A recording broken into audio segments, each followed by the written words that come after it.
હાલ અરવિંદ કેજરીવાલને લઈને એક દુઃખદ સમાચાર સામે આવી રહ્યા છે।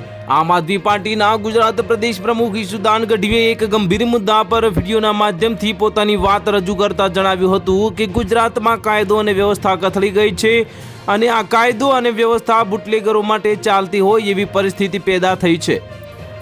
આમ આદમી પાર્ટીના કચ્છ પૂર્વ પ્રમુખ અને એક જાંબાજ મહિલા કાયનાત અંસારી જેઓ વર્ષોથી સમાજ સેવા કરે છે અને પોતે ડોક્ટર પણ છે, તેઓએ જનતાના કહેવાથી પોલીસ મિત્રોના સંરક્ષણથી જે દારૂના અડ્ડાઓ ચાલી રહ્યા હતા ત્યાં જનતા રેડ કરી હતી, તો આ દારૂના અડ્ડાઓ બંધ કરવાની જગ્યાએ કાયનાત અંસારી પર એટ્રોસિટીની ફરિયાદ દાખલ કરવામાં આવી છે।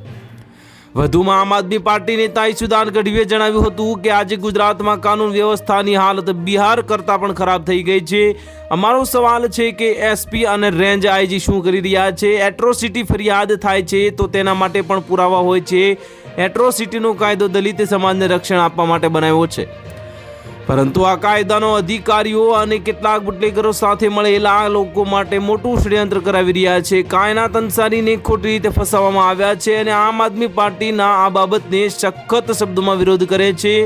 આ મામલે આમ આદમી પાર્ટી તરત લડત લડી રહી છે અને કચ્છમાં એક દારૂના અડ્ડા પર હવે આમ આદમી પાર્ટીના લોકો સાથે મળીને જનતા રેડ કરશે।